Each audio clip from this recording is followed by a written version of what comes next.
Welcome back to the Willis Podcast. How you guys doing, ladies and gentlemen? All right, looks like I need. Oh no, I'm not gonna refer. It looks like okay, we doing good. I just gotta slow down a little bit. What's happening? Yeah, I'm back in real time. What's going on, my people? I appreciate you. How are you guys doing? Oh man, it seems it's been a minute since I've been on, and I'm happy to be back. So tonight's show. Oh, yeah, manufacturing memory when lies become history. This is the absolute experience that we're having today here in the Americas and even globally. You know, these different perspectives, different orchestrations, different buy ins to dispel what history actually accounts for. And to now we got history that they call his story, which is a European esque, professed, diabolical, misleading perspective of a very distorted timeline. There's no chronology, there's no uh, real historical reasoning why you have behaved as you have behaved throughout any point in time. There is nothing logical about your behavior other than who you actually are. And that's just the beginning of it because you have a particular mindset that all Europeans don't even agree with, and the majority don't. The majority of Europeans and even Caucasian or even his European origin people don't even agree with you with that despicable way of thinking. There's a whole lot of lovely people in the world, mind you. I've been a lot of places all over the Mediterranean. I've seen brothers that were a dark skinned brother and a light skinned brother look just alike, but they were just different in pigment. That lets you know how close and dearly and deeply close we are. You've seen brothers with one has dark hair and one has light hair. One has blue eyes, one has black eyes. One has all dark skin and one has pale complected, but they're brothers through and through. And they're 100% because they have the same mother and father. And you would wonder about the wonders and the beauties of chromosomes and DNA and RNA and, how people even view themselves as, you got like, okay, one of my favorite rap artists,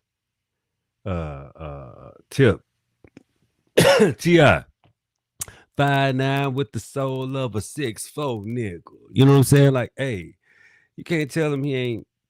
He know he 5'9", but his soul is a 6'4", dark skinned cat that got 2 inches on me. You know what I'm saying? Shit. Hey, you can't. Hey, spirit is extremely important, people.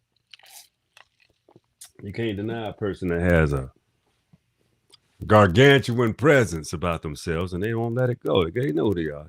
They're giant within their own selves. You know, you have a lot of these.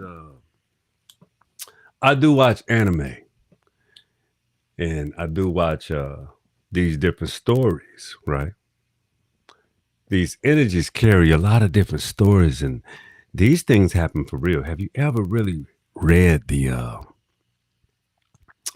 different scrolls? Have you? A lot of people they talk a lot about even the Dead Sea Scroll. They talk a lot about the Bible, but it's just in my mind. I'm like they haven't really even read it. A lot of people have not read the shit they fuss about so much.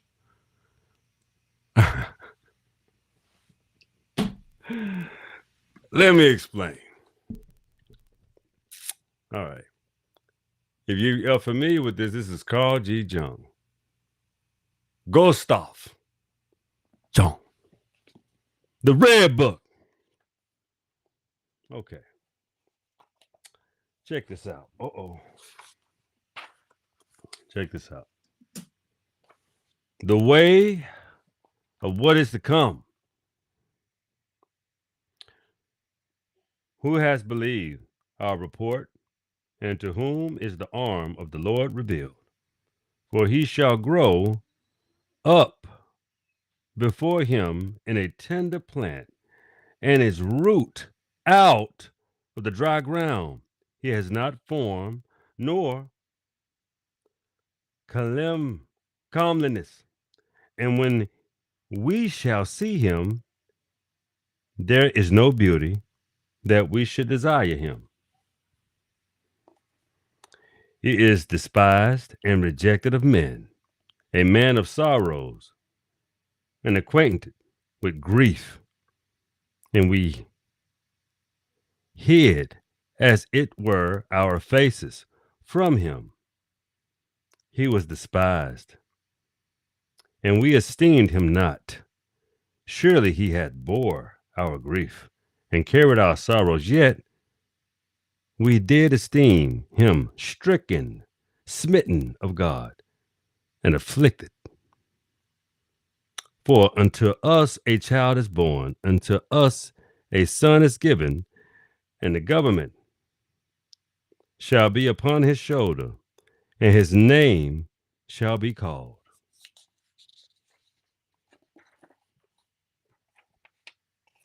Wonderful Consoler, the Mighty God, the Everlasting Father, the Prince of Peace. John said, and the Word was made flesh and dwelt among us, and we behold his glory, the glory as to of the only begotten of the Father, full of grace and truth. Let's keep going. The wilderness and the solidarity place shall be glad for them, and the desert shall rejoice and blossom as a rose. It shall blossom abundantly and rejoice, even with joy and singing. Then the eyes of blind shall be opened, and the ears of the deaf shall be unstopped. Then shall the lame man leap as a hart, and the tongue of the dumb sing, for the wilderness shall waters break out, and the streams in the desert, and the parched ground shall become a pool of a thirsty land, spring of water, and a habitation of dragons. Where each lay shall be grass with reeds and rush, and as highway shall be there, and a way, and it shall be called the way of holiness. The unclean shall not pass over it, and but it shall be for those the way. Faring men through fools shall not err therein. John with his hands in his house in Zurich in the year 1915.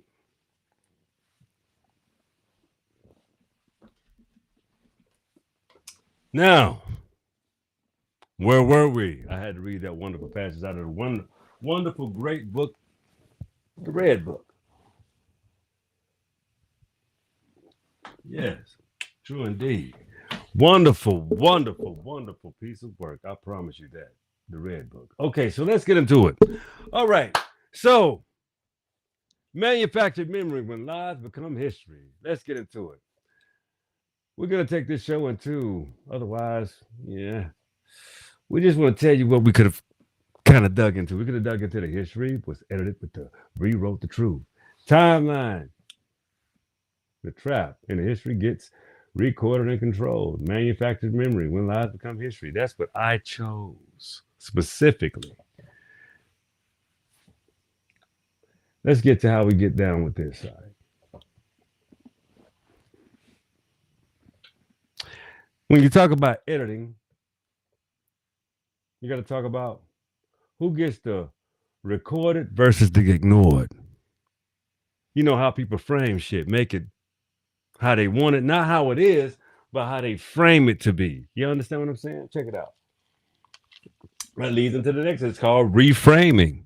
Reframing is the same events, but different constructs, different way of shining a light. It's the way of seeing it from a different lens that you know something's off. But they're going to frame it in a way that they will cut out certain different elements to make themselves seem as if their perspective is keen. That's a problem. Let's explain. Reordered chronology. Reordered chronology. So let's talk about reordered chronology and how this is crazy. Like you got the perfect example is the the gods of Egypt. When they got Caucasian people playing Aboriginal black gods of Egypt. And the whole framing of it was extremely disturbing. It's disturbing because you didn't even exist in those times. So how could you even? You couldn't even paint yourself. Didn't Robert Downey Jr. paint himself when he even tried to play a black dude? And I mean, goddamn, you didn't even go that far. You tried to really frame yourself as something that you were absolutely not and couldn't possibly be because you did not exist. Even when the Pythagoras and the Ptolemies were brown, because if you look at the ink, if you look at let's take it into what Martin Burnell wrote a 3-volume series, and he wrote The Black Athena Writes Back. So he wrote from geographically, linguistically, and historically, spiritually, emotionally,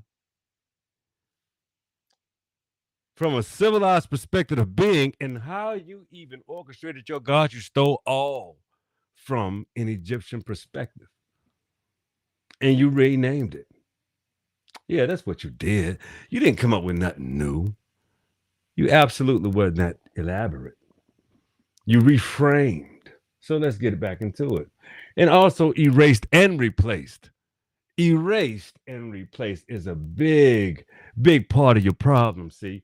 Because you got the loss of records, deliberately or even accidentally. But we know there's not accidents. Even with the Alexandra, the library, right? Oh, that wasn't by accident. They burned it. Okay. But or was it an illusion to conceal? See, we still got the Vatican that has about 5 to 10 miles worth of artifacts globally that needs to be unconcealed, so that we can get to the elements of really elevating ourselves into who we're supposed to be. You have taken a lot from a lot of people that then those things don't belong to you. Let's just be clear. You had no right, no rudimentary, no elementary, no fundamental right to take things that don't belong to you, unless you were trying to restructure, regovern, and reorchestrate the world as you wanted it to be perceived, not from a global perspective, because you locked the melanated powers out of our existence, didn't you? Let's keep going. Let's see what we got here. Let's think about it. Okay. So, what if history isn't just wrong, but rearranged?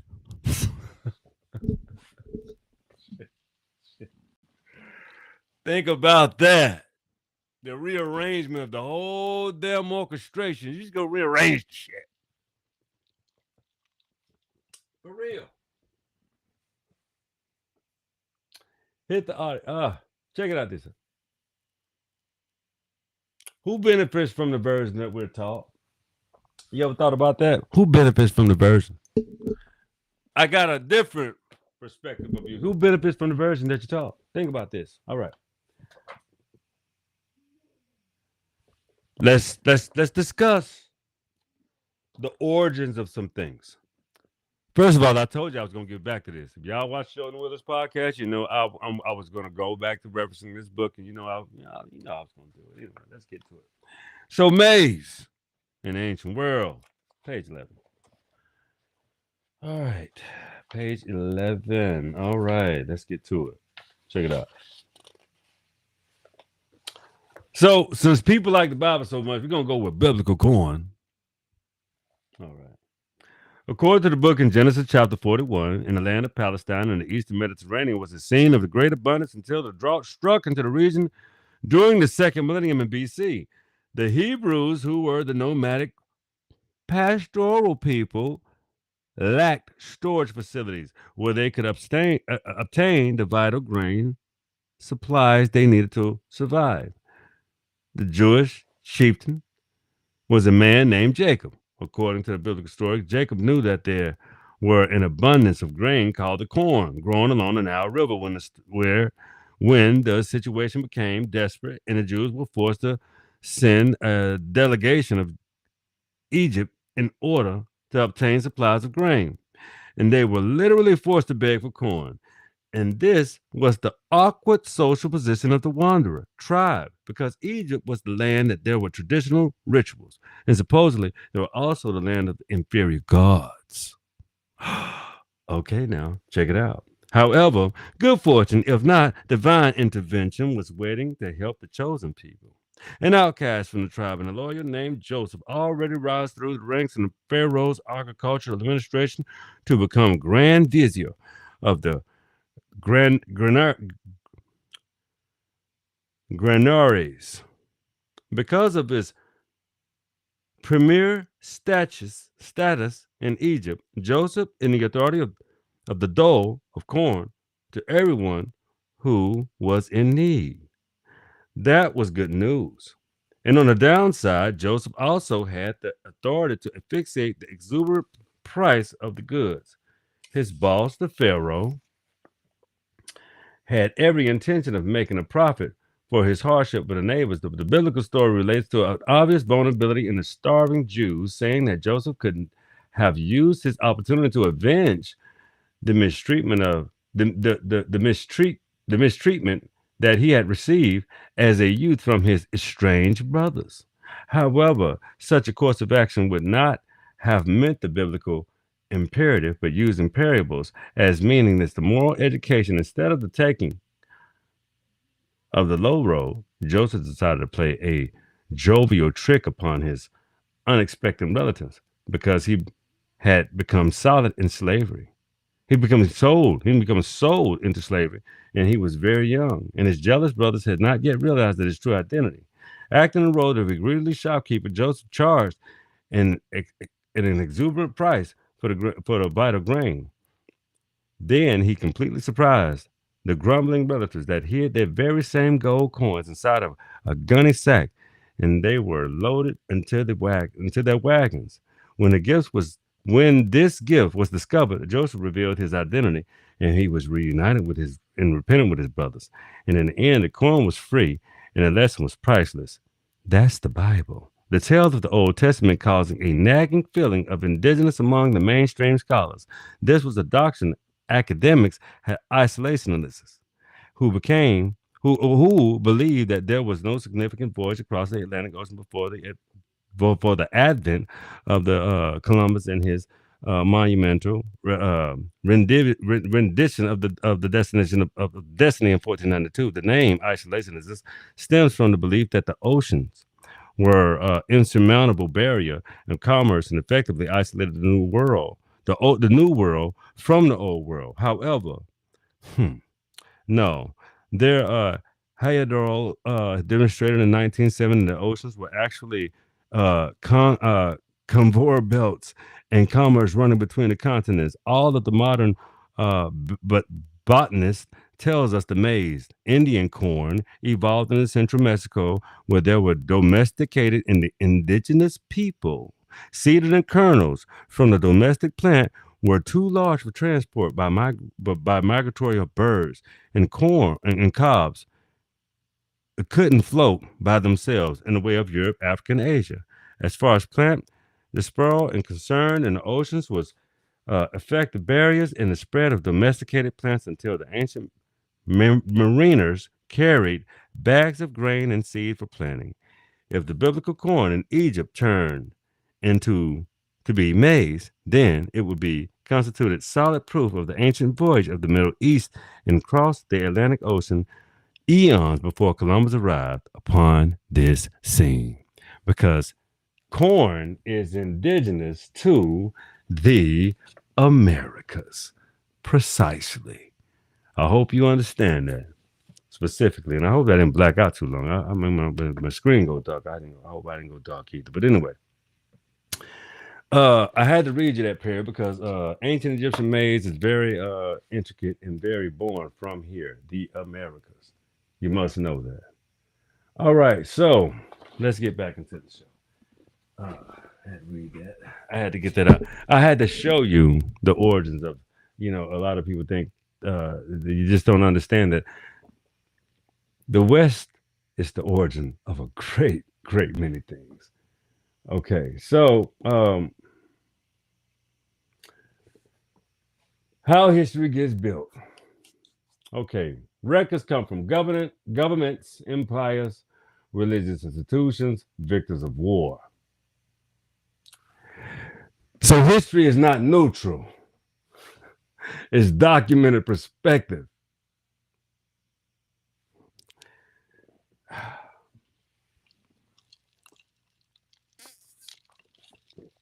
It's a shame that people have to really have the ability to learn things from the first time from an extremely simple logic perspective, because you have to understand the indecency of how you would tell a blatant, unadulterated lie to cover up the identity of people that you're speaking to right now that are historically from the place that they're speaking from at this specific point in time. So, see, culture borrows, blends, and begins and misattribute. It's attributed to a degree. It loses. It's the lost civilization and the renamed ones. It's lost civilization and versus they renaming it to something that's totally not even abject to what it was before. So it's a complete separation, but it's what they call it. Think about that. Language changes the distorted meaning over time.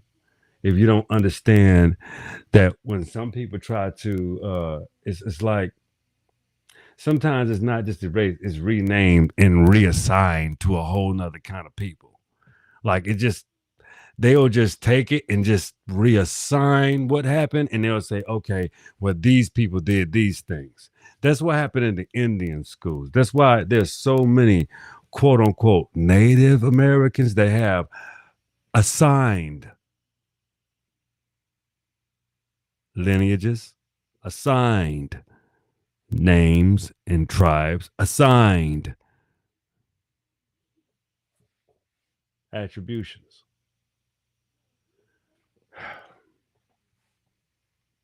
But see, you got to think about this. Confusion doesn't always equal conspiracy. It creates a lot of space for manipulation. A great deal of it. Because people want to then just allude to something completely different. As even through the illusion saying that that's true and it's completely a pivot, and that's not true either. It's just projection at the end of the day. So you think about all these things, right? And you think about the things that are intentional, like intentional destruction versus natural loss.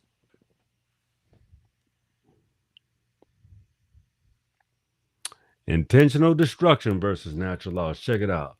Wars, colonization, buried records.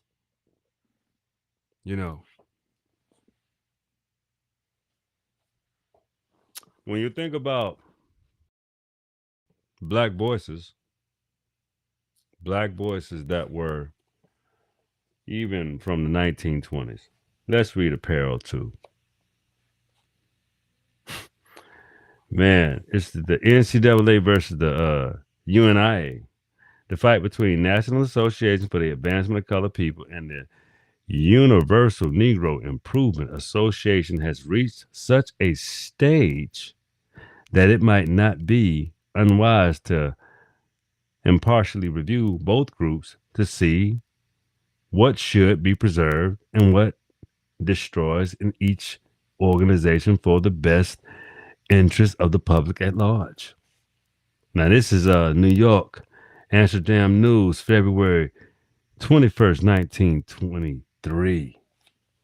Check this out. The names of both denotes one wishes to advance, the other to improve. One has for its object buildings of motherland Africa, the other equality in America. If both carried out their programs, both would render a distinct service to the Negro race. But for either to forget its primary purpose for existing and devoting its entire time to telling the other, your program is impossible. It's like the pot calling the kettle black. In the first place, neither program would be realized soon. Damn, check that out. 103 years ago, mind you. Their very foundations of the notion is continuous struggle in their respective fields. In the second place, if the public finds that the cardinal principle is suddenly forgotten and the controversy drops to the level of personalities, and both sides should be let severely alone. If members of two organizations cannot go about their business, carry out their respective programs, which are basically not programs of destruction, without being disgraced by personal fights between their respective leaders, then both leaders should be repudiated. Damn. Now, mind you, I'm going to mark this page because that's a whole lot of food for thought. We're going to spend a lot of time in this book, and we're going to talk about the NCAA versus the UNIA. We're going to go through this because this is 103 years ago. I hope y'all got time for this because we're going to be diving deeper into this book, The Voices of a Black Nation. And I'm reading you things that are 103 years old right now. I'm talking about 1923. Listen to me. I'm trying to tell you. Very, very relevant right now as I speak to you, and we're communicating, mentally and subconsciously. But check it out. See, the thing is, the problem that we have and that we have been having is the intentional destruction of natural versus natural loss. And we already know this, right? Also, natural decay, translation errors throughout the times, right? And also the misinterpretation over time. See, over time, when people when they misinterpret things and they try to give a softer, more meek version of it, they're not conveying a proper message. You're giving a watered down distraction, and it deteriorates tremendously and specifically. So check it out. Modern day narrative control, right? Media framing, selective storytelling, and the algorithm pushing certain versions of the truth. Like, you got to understand how all these things do and abruptly differently affect the way you think about, all of these things, and how all of it is extremely effective on the way that you think. I don't make up your mind for you. You have to do that for yourself. That's not my job. That's for you to do. But you can think about these things intricately and specifically. So the way media frames us in a way of unknowing. But I think we have changed these narratives a great deal because we're understanding things from another perspective. I think, and I respect and I appreciate how we are mobilizing in the ways and the manners of how we feel. I think we are far more confident than anybody else on the planet. I'm talking to Foundation of Black Americans. I'm talking to Black American Indians. I'm talking to American Indians. I'm talking to Black Americans specifically. And, American Indians. I'm talking to black people from the Americas, all of the Americas. You know, we're not establishing any hate for no one. We're establishing the realization for ourselves. What's wrong with us planting roots? See, the problem is Africa wants its just due for existing. So do we. You know, if there's a a person that's from Africa that's melanated, I can be from America and melanated. That's my only point. That's it. I don't. There's so much history here that is not given reverence to. Shout out to the Mayans. Shout out to the Olmecs. Shout out to all of those wonderful empires that are not discussed, but we own. They come from us. We are them. We are those people. We should realize that. We should understand that. We should appreciate that. And we should never give up on that perspective. Get to know who you are, is what I'm trying to explain to you. We own this phenotype. This is not an African phenotype. This is just melanated skin. And everything melanated don't come from Africa. Let's be clear. I'm one of those people. And why is that so hard to believe? Why is that so uh, unheard of? Stop. You should be treating Caucasians like that, not me. People of this complexion, this is what's original here in the West. Do you understand? Like, why is that so hard for you to understand that? That's elementary. Let's keep going. The problem is modern day narrative do control these things. As I said again, media framing, selective storytelling, and the algorithm pushing certain versions of the truth.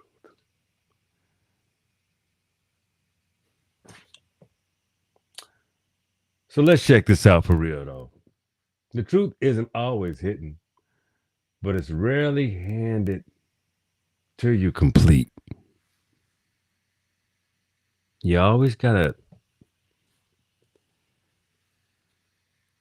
put the pieces together for yourself. You have to put the pieces together to completely understand how the alignment actually goes, how deep it actually goes. But that fundamental root is melanin. The fundamental roots are survival. The fundamental roots are civilization. The fundamental roots of being, knowing how to be a being and being grateful as a being. Because if you go to all of these indigenous areas, they may not have castles, they may not have the finest and best cars, they may not have all of these different type of things, but they are so happy. They're so beautiful, melanated, happy, beautiful, and grateful. And they eat good food and they live beautiful lives. And when people try to go there, I advise you do not degrade, appreciate, learn. I love melanated people globally. I just wish you guys felt the same way about us. You think that is easy being melanated in America and being from America and being indigenous to America. And then I'm still told that I'm something else, even by a foreigner or an outsider.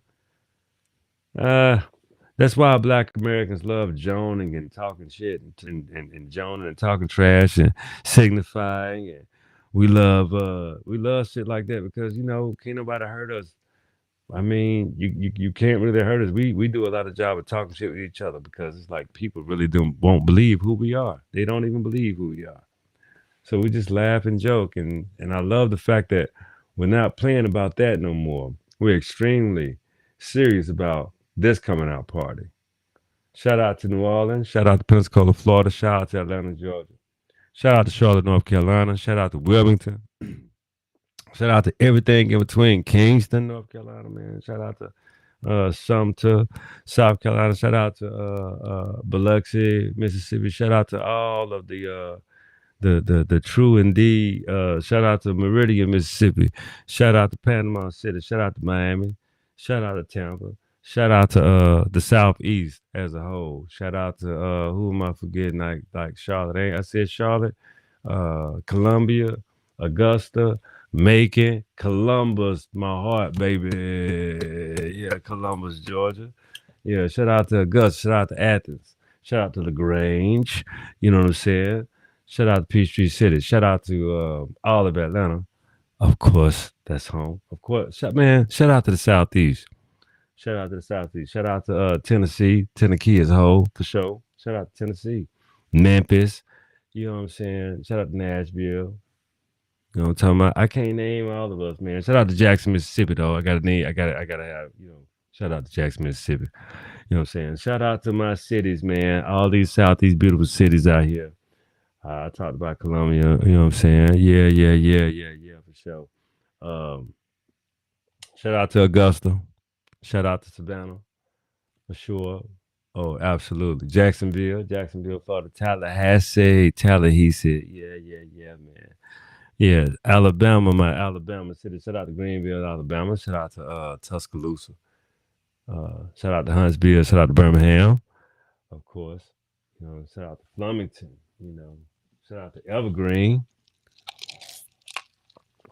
Got to shout out, give a shout out to my places, man.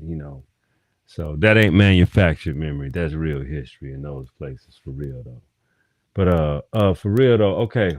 So let's get back to y'all subscribe to the Wilderness Podcast on YouTube. Just giving a shout out to the homeland in the Americas. Y'all know this is the Americas, so the Southeast, y'all know what I'm talking about. And shout out to Kentucky too. Shout out to Richmond. Shout out to Cincinnati. Shout out to Richmond, Kentucky. Shout out to Louisville, Kentucky. Shout out to my Kentucky people too, for sure. Absolutely. Shout out to my folks. All right. Okay. What we have to do is encourage critical thinking and not blind rejection. Critical thinking is extremely important for us to really get into at this point in time, because there's so much we need to learn.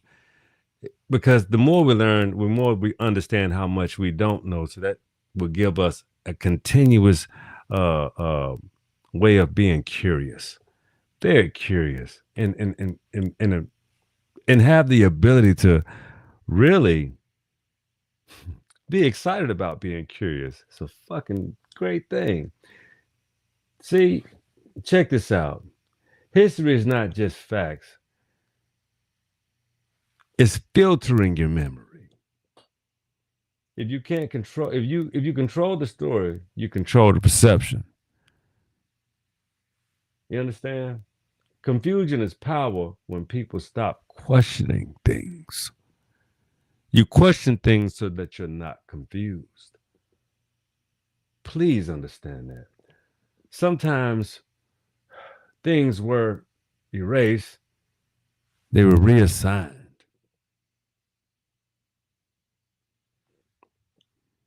Find not the assignment, but find your alignment. See, sometimes you would assign yourself to something that's not real. You have to understand when you got those icons. Some of your thoughts are not your thoughts. You have to get back to alignment, man. Male, female, masculine, feminine. Seeing the beauty and connection and appreciation, understanding.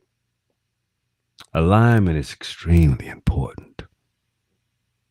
So, when it comes to manufactured memory,